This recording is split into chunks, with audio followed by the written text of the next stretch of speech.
Paano i-reset at palitan ng bagong Wi-Fi connection ng Q6 CCTV camera? Ituturo ko sa videong ito kung paano. Applicable po ito sa iba pang CCTV camera na gumagamit ng V380 Pro app. Kaya kung interesado ka po sa videong ito, panoorin niyo po ito mula simula hanggang sa matapos.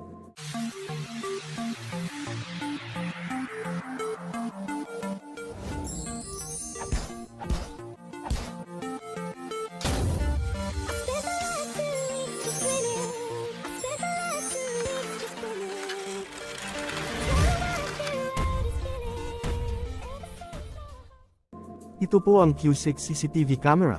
Luma na po ito kaya pasensya na po.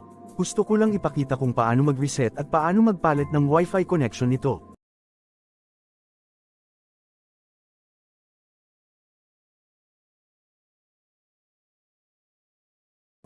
Ito po ang reset button nito. Sa gilid po ay ang memory slot.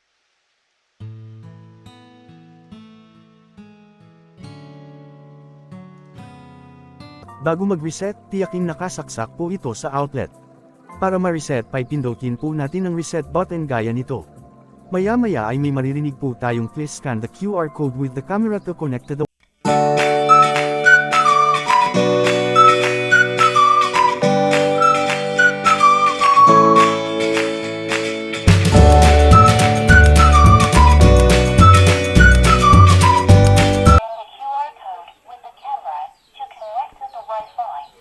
Ngayon bubuksan po natin ang ating smartphone na gagamitin para sa pag-setup. Tandaan po na bago gawin ito dapat may naka-installed na po na V380 Pro app sa ating smartphone.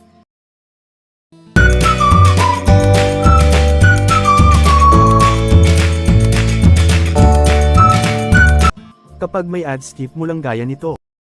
Ngayon makikita po natin naka-device offline po tayo kasi po hindi na connected ang CCTV camera natin dito.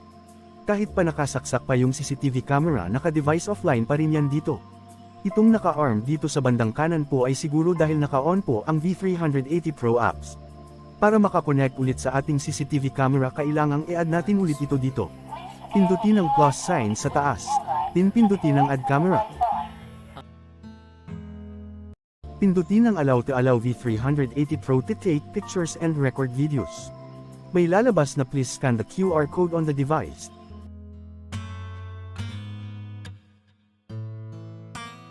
Makikita po natin ito sa bottom part ng ating device. Ito po ang QR code nito. Iharap lang natin dito yung camera ng ating smartphone para ma-scan.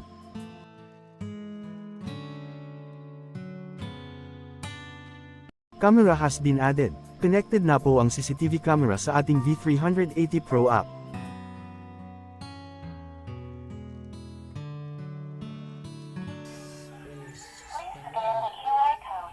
Tingnan ang reconfigure sa baba nito. Pindutin para ma-reconfigure. May lalabas na press and hold the reset button to restore the device to factory settings, then activate the device. Nagawa na natin ito kanina sa simula pa lang kaya pindutin na lang ang I have reset the device. Kung hindi mo pa na napindot ang reset device, pindutin mo muna bago ka mag-proceed. Then press confirm if okay na. May lalabas na allow V380 Pro to access this device's location. Pindutin ang allow while using the app sa baba nito. Para makapagpatuloy kailangan mong pumili ng Wi-Fi na gusto mong i-connect sa V380 Pro. Tandaan na ang Wi-Fi na ito ay kailangang naka-on palagi para hindi maputol ang connection nito sa ating CCTV camera.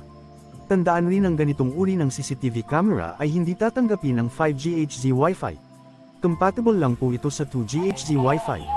Kapag may napili ka ng Wi-Fi gawan mo ng password kasi hindi papayag ang device na ito na walang password.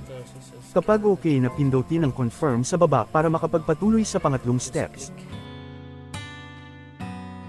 Next may lalabas na ganito. Please the distance of 10 cm to 30 cm. After a successful scan, the device prompt, receive configuration confirmation. Press I know sa baba nito. Lalabas po ang QR code. Gagamitin po natin ang CCTV camera para sa pag-scan nito. Iharap ang QR code sa CCTV camera. I-adjust ang distance nito hanggang sa tatanggapin na ito ng ating device. Kapag maging okay na ito, may maririnig po tayong audio na configuration received.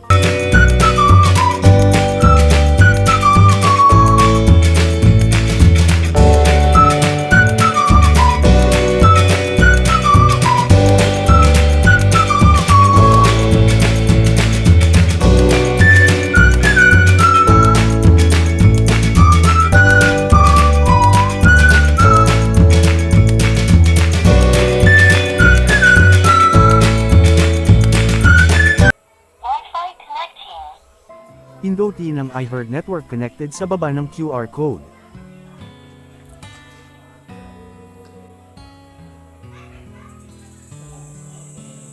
Pagkatapos nito may lalabas na ganito, Device Connecting.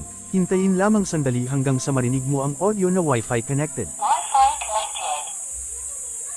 Kapag okay na automatic na mag-activate ang ating device.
Sana po may natutunan po kayo sa videong ito.